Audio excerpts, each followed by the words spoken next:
extemporaneously speaking, I can go out into the weeds? Yes, I'm just going to tell you what I'd like to know, and then I'm going to just sit back and listen. Oh, well, all right. Okay. Do scientists ever consider that the winding down clock of the Big Bang might have first needed to be wound up? Do they have a theory that adequately encompasses the growing, life-giving properties of the human body, or do they see the body in entropy, nothing more than forces that are winding down and dying? How would science be different today if instead of asking, why did the apple fall from the tree, we asked, how did it get up there to begin with?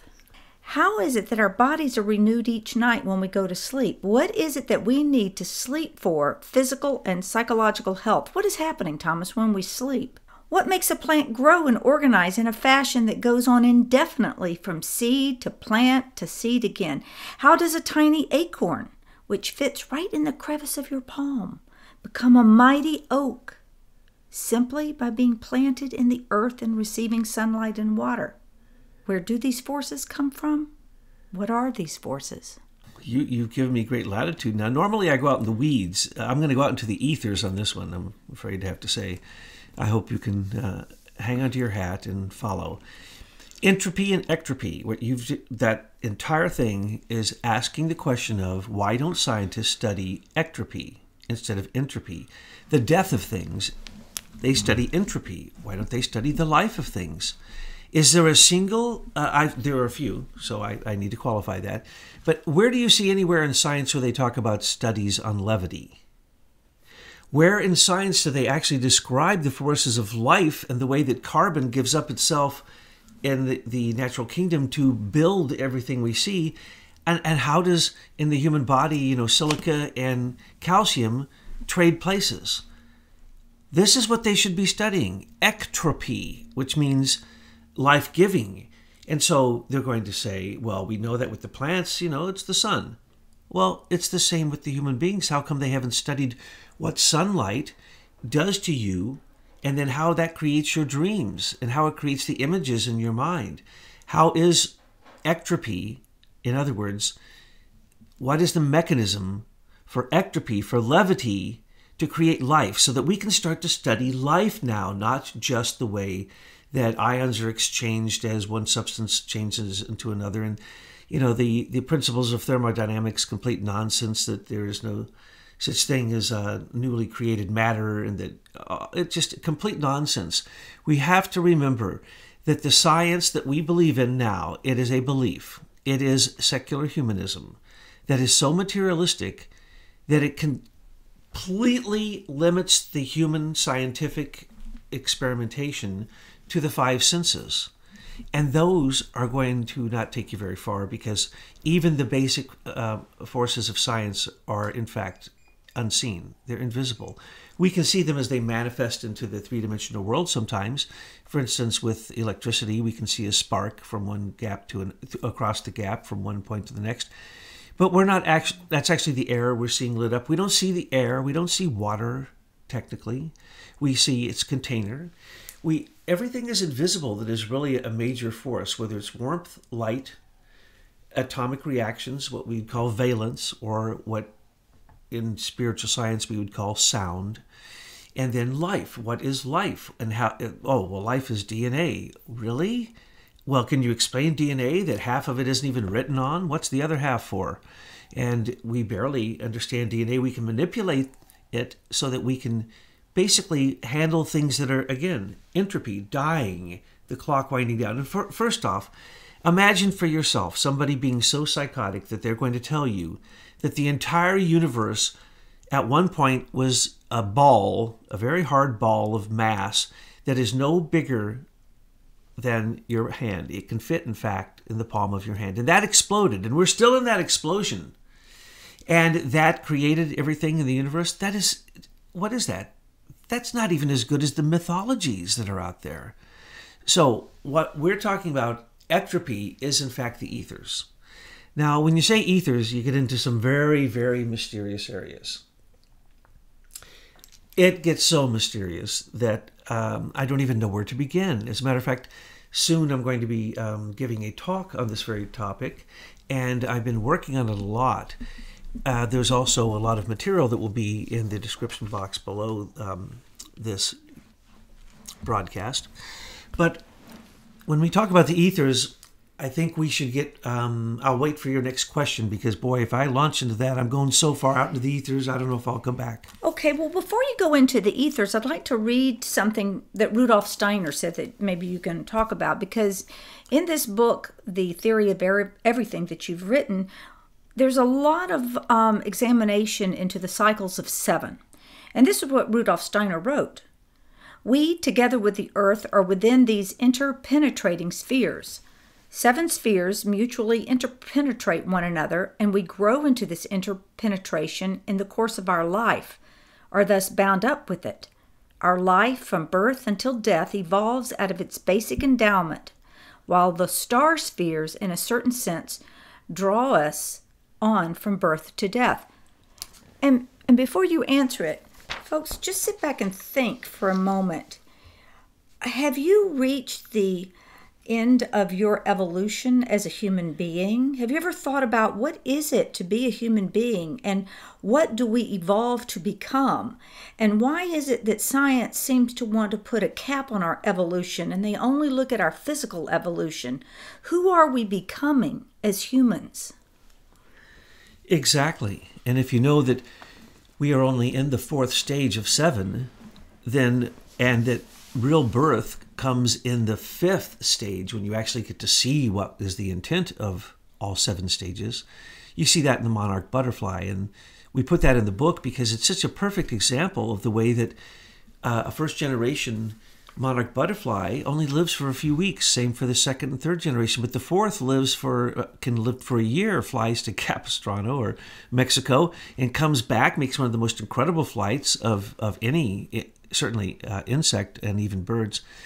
Comes back to the same plants it was born on. Well, you know, Thomas, in that description of the monarch butterfly, which is fascinating, and I want you to continue discussing this, as we were putting the book together, I kept reflecting back on these MK Ultra symbols of using the monarch butterfly, realizing that they probably at some level sense that the human being does evolve into something, but the the people that are trying to hold back human evolution, these retarded beings, are trying to force that into something that of their making, and that's why we see it attached to MK Ultra, when really it should be attached to something that is pure and divine and full of goodness and light.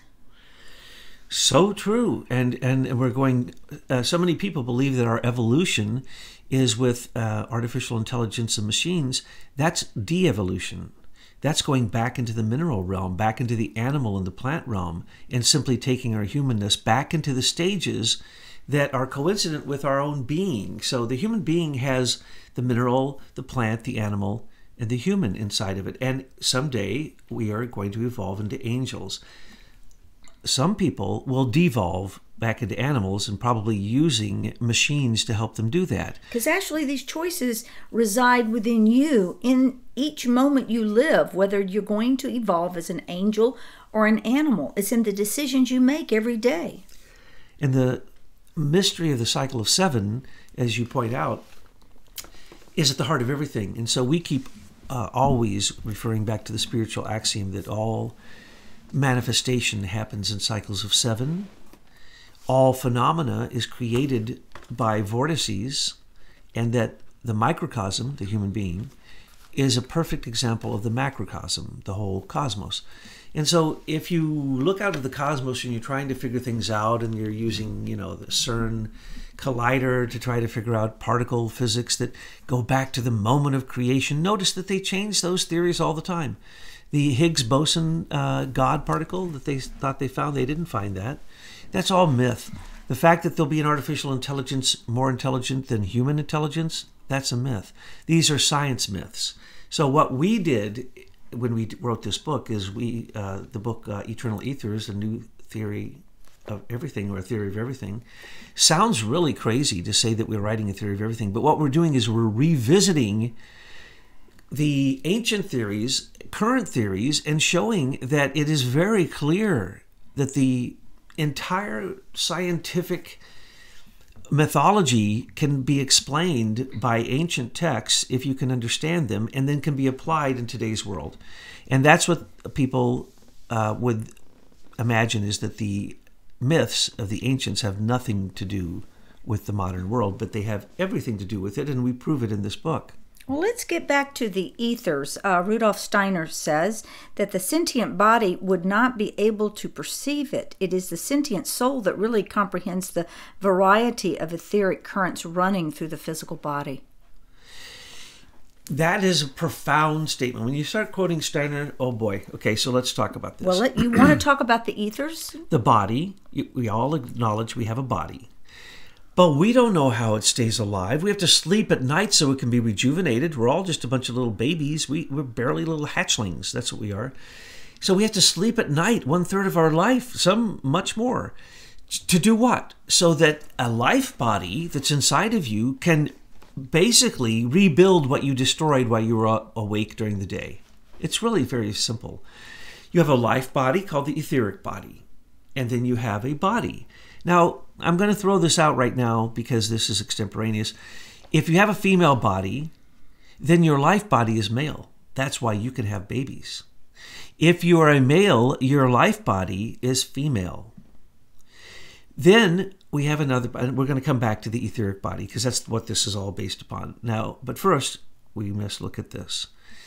The astral body, the body of desires. Oh, you say that to humans and they go, oh yeah, I got that. I understand that. That drives my life. That controls me. That's my emotions. That's those feelings I can't control. That creates my dreams and the nightmares and the beautiful hopes and fantasies. Oh yeah, I got that. I can imagine that there's this astral light, because when I see a desire, or when I close my eyes and imagine something, you're kind of seeing light.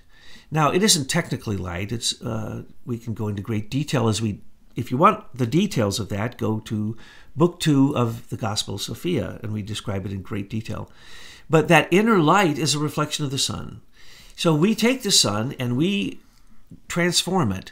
So that astral body can be pretty much understood in a kind of general way.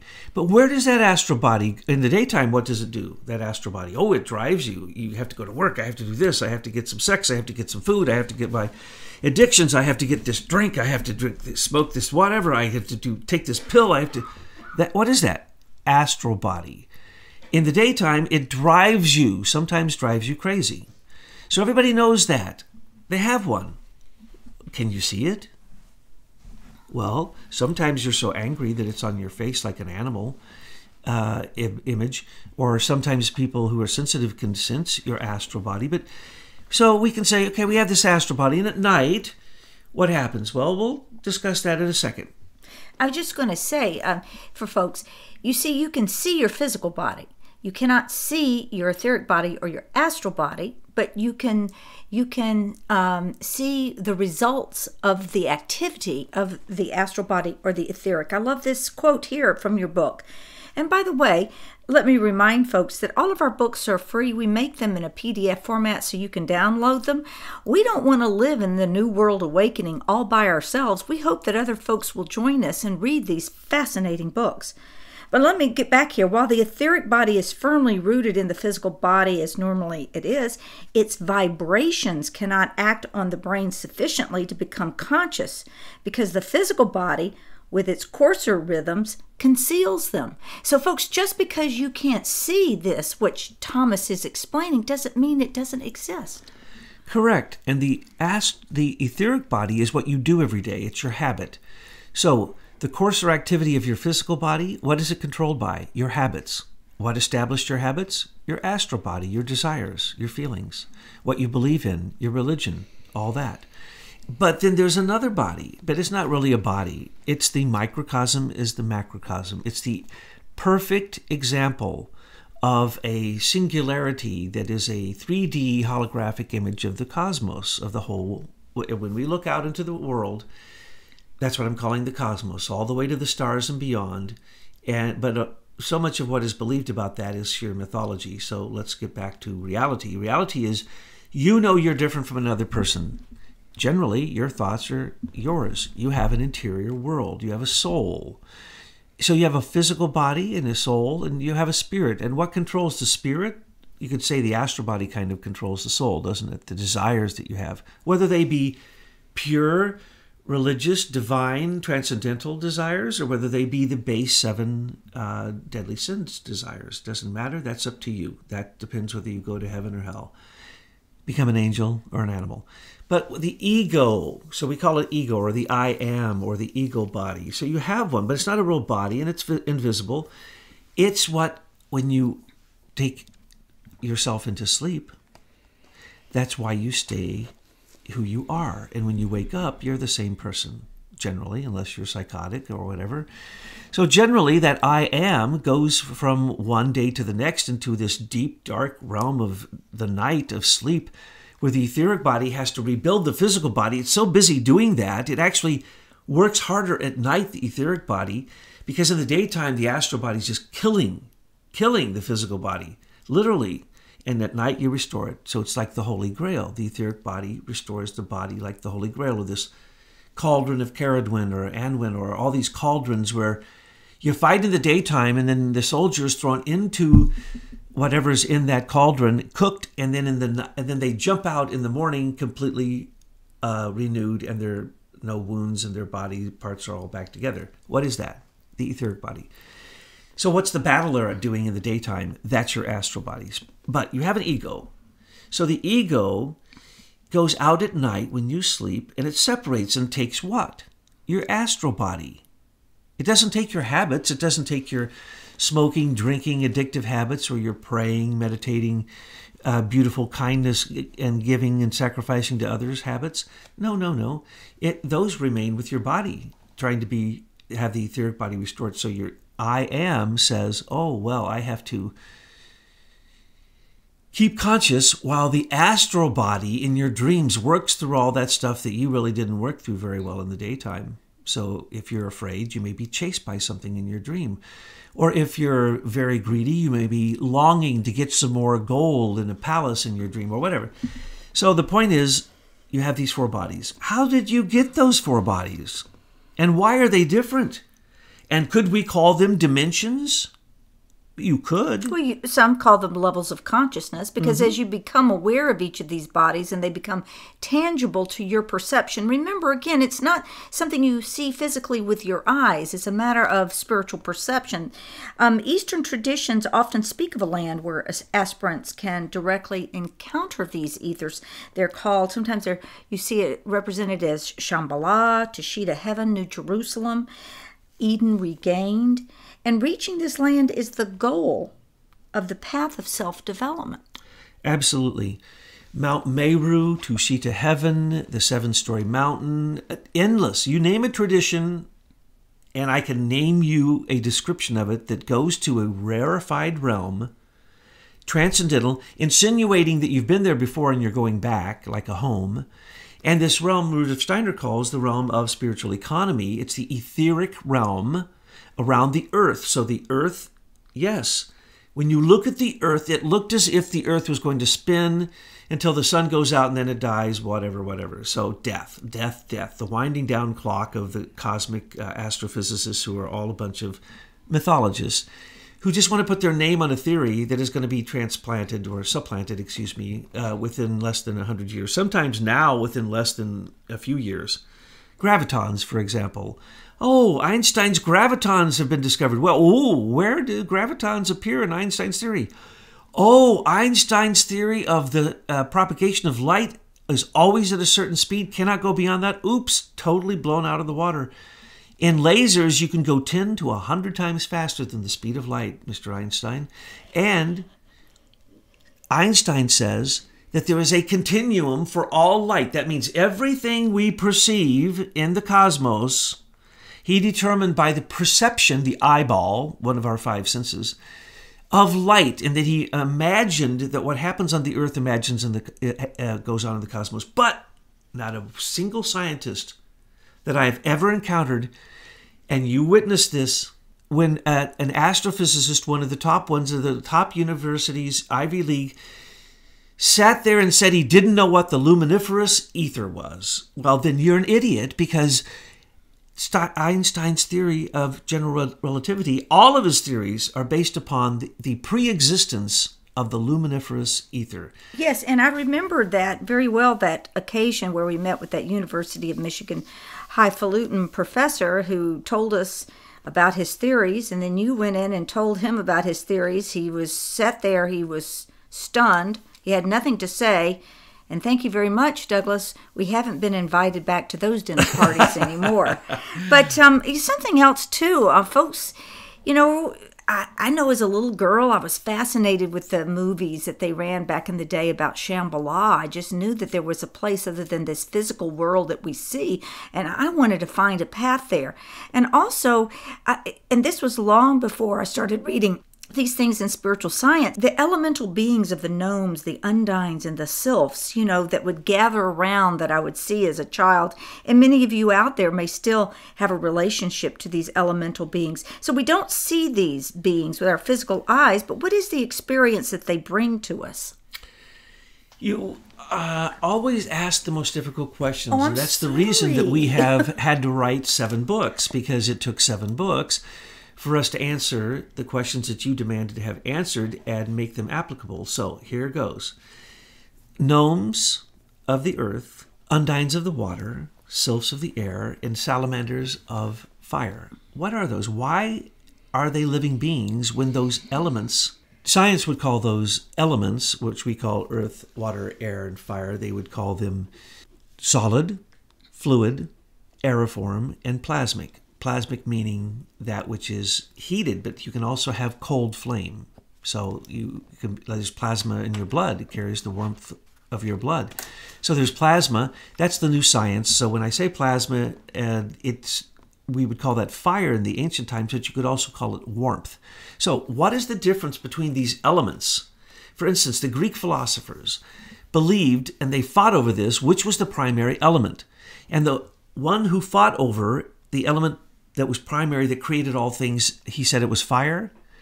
In the end, threw himself into an active volcano to go back to the primal element of fire.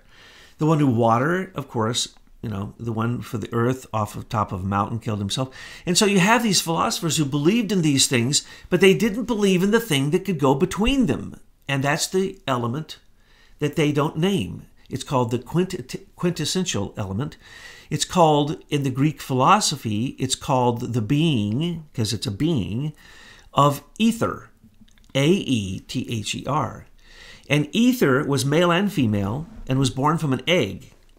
We have demoted that being to call that being Eros, the being of desire, and later demoted the being to being supposedly a child of Venus, who wasn't even born at the time of ether or Eros, to Cupid, winged with a bow and arrow that neither man nor God can resist in all fear. Why? Because desire can control even the gods in the Greek mythology. So you have this being ether. They don't want to talk about ether. Well, in the ancient philosophies, it's called Akasha. And Akasha ether is also called the mother. She's the mother of all the ethers. So from one ether came all 7 ethers. And now we only look in even... When we say ethers, we're also talking about the tattvas and the magical elements of the magical tradition. We're talking about the elements of the alchemists. We're talking about these living beings who work with the elements, but you are trying to animate them. Why are we trying to animate them? Because we can't control them. Well, let's go back to these elementals. How do they fall into relationship of this cosmology that you described in your book of The Theory of Everything? They're below the human, and we should come to control the first, second, third elementary kingdoms. Those would be the kingdoms that we would see in a mechanical way as electrostatic energy, which fills all of space, all of the cosmos. Electromagnetic energy, which is, we know what that is, fallen light, really, but it's fallen into magnetism. And then the elements of gravity, but beyond gravity, when we say gravity, we're not even talking about the recent discovered gravitons. We're not talking about Einstein's relationship to gravity. We're talking about something that in the future, we're going to understand that the vibrations coming from each of the very bodies, whether it be in our own solar system, planets or suns or other stars, each of them are actually creating a web that is part of us. And there's nothing in the cosmos that is not in the human being, period. But the human being is not who we're going to become yet. We still have to develop in the human, in the planet. Let's look at this. The planet incarnates 4 times and creates the solid, fluid, aeriform, and then well, it's complicated. We'll have to name it. Why don't we just hit warmth, it at... light, sound, and life. And when life comes, humans come. Before that, those were like dimensions or beings who donated the substance that we needed to now have a planet to stand on and stars to look at. Those are all illusion. That is all us. There is nothing foreign out there. But when we understand that we can control inside of our own bodies, because we can't control these elementals outside of us, who controls the gnomes? Who controls the sylphs? We have mythology, legend. When you control the gnomes, what happens? They make the most beautiful jewelry out of the most beautiful metals, or we get the hardest metal ever, adamantine or mithril, or all these different things from the gnomes. They have amazing wisdom. Well, what are the gnomes now? Those are our computer chips. So we are being tricked by gnomes to use our iPhones, and we don't even know gnomes are in there. Same thing with the air. What are we doing with the air? Well, we're sending electromagnetic frequencies through the air. Vibrations. Really that are not health-giving for the human being. And then what are we doing with the next level? Well, we'll get there in a minute. Warmth, light, sound, and life are all in the human being. We need to control them.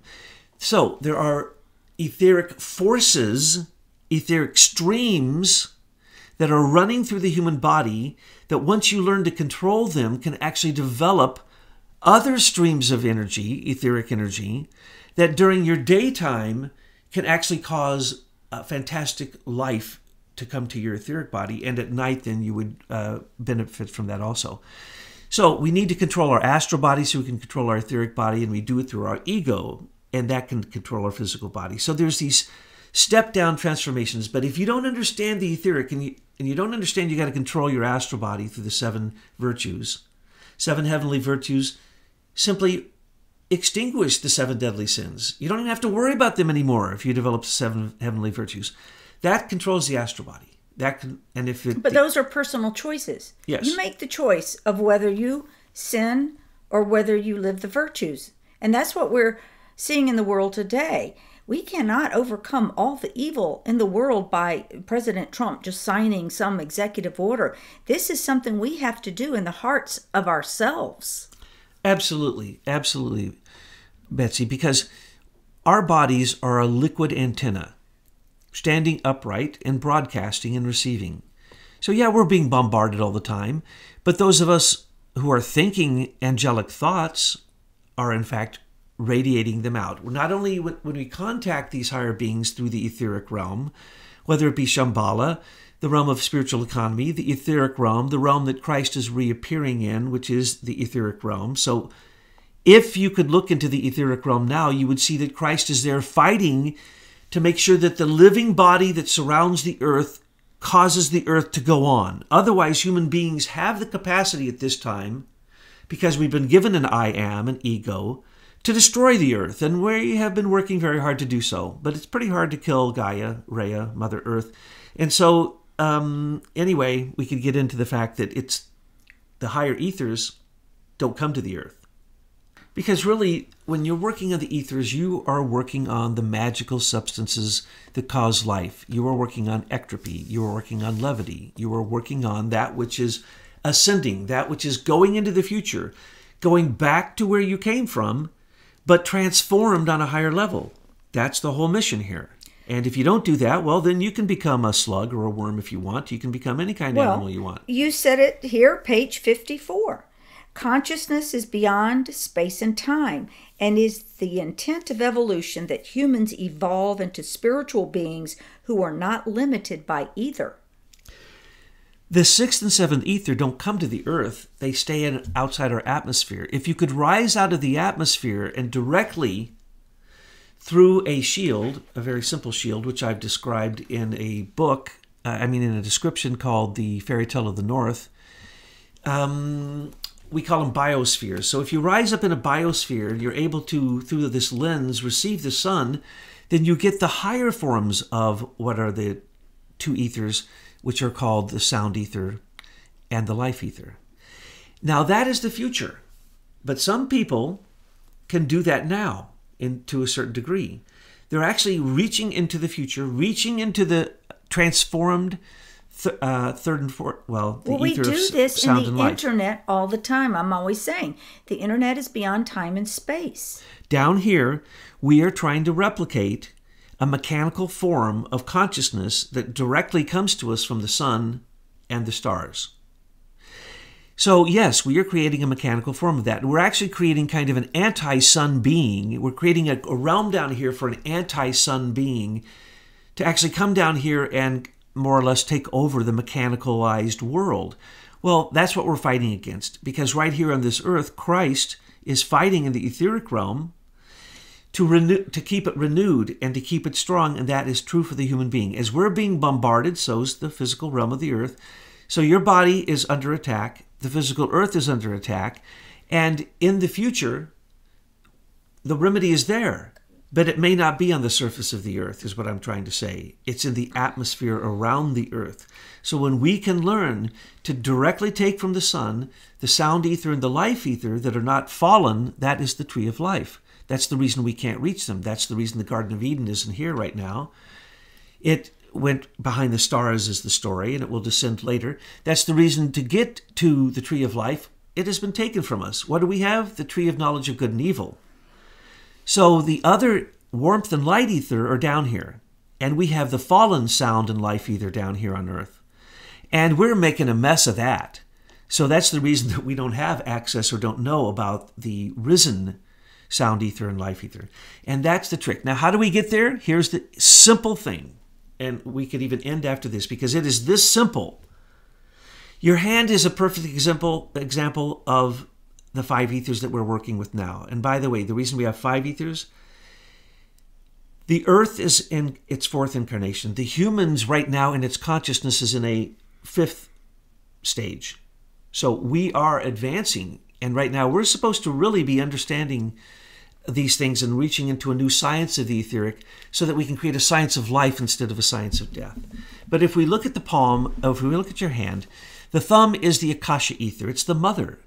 And the 4 other ethers are warmth and light. They go out. They're levity. Sound and life on the earth go down. They're gravity. And they're always fighting with each other. They're polarities. They're 2 sets of polarities fighting. But the thumb can go in between each of them, can't it? And it can also go beyond the little finger and beyond the other index finger. So you're looking at the Akasha, the thumb, and the other ethers. And it says the mother is always having to settle the fights between the brothers, the way that it's read in the ancient Vedic scriptures, which I was going to read to you because they're beautiful images that if we just simply take them and work with them, it will lead us to all the answers that we need. That's the reason many times we're able to predict discoveries in science that they miscalculate or mistheorize what it is that is really going on, like magnetic flux transfer points and such things, which we have described, and it'll be shown that Rudolf Steiner was correct because he's working from the wisdom of the ancients. So your head is the Akashic ether. Your thumb is the Akashic ether. So your head going down to your foot, to your arm, to your other arm, to your foot, and back to your head is one of the patterns of the etheric formative forces coming into us that enlivens us every day. Also, the etheric force of sleeping at night. Psychotic people don't sleep at night. Most of the people who get locked up in juvenile detention facilities, from my direct experience, which is quite a lot, they have sleeping problems. Everyone who has sleeping problems will eventually have some psychological problems. That's just a simple fact. So, your head is like the Akashic ether. It's kind of more perfected. And you can see that your arms and your legs are kind of doing the work of what comes out of your head and your heart. And so you can kind of see that in the human body, the ethers are written. It's even written in the palm of your hand. And it's written also in your organs. And so the book that we've produced describes all of that and gives you a cosmology. But even more importantly, it points to the fact that the etheric body must be understood if we're going to understand the past, the present, and the future. And once you understand the etheric body, then you can even make projections of what's going to happen in the future. And with the help of Rudolf Steiner. Is that why you're so smart? That I use Rudolf Steiner's ideas and the ideas of the ancients. Is that why you can see so far ahead of what's happening in the geopolitical world so that we can begin our research to report on it? Yes, because it is the same old patterns. It's the patterns of the 7 deadly sins. Or if we're looking at religious, divine things, it's the pattern of the heavenly virtues. So we as human beings just simply have to get a hold of these ethers, have to get a hold of our etheric body, and take it over. Because as we take it over, it gives us new capacities. Can you tell folks about the stellium in January and about what we're seeing going on in Washington right now? Even the planets follow these patterns. And when you read the book, you're going to see that. We describe how the planets are created, how they work, how they follow the sun. The very pattern of the sun and the solar system was described by Rudolf Steiner first. The galactic, supergalactic center, the mass, he found them first. He described all these things. So many of the times that you're hearing what we're saying, I'm speaking directly out of the followers of Rudolf Steiner and Rudolf Steiner's teachings. So there is a stellium, a group of planets, all but I believe Moon and Uranus are kind of gathering near Capricorn, 0 degree Capricorn in this coming year. And that'll happen in January, February, March. So hang on to your hat, folks. We're going to see probably one of the most exciting times we've seen in many, many, many years. And we're going to see things rise up that we've never seen before.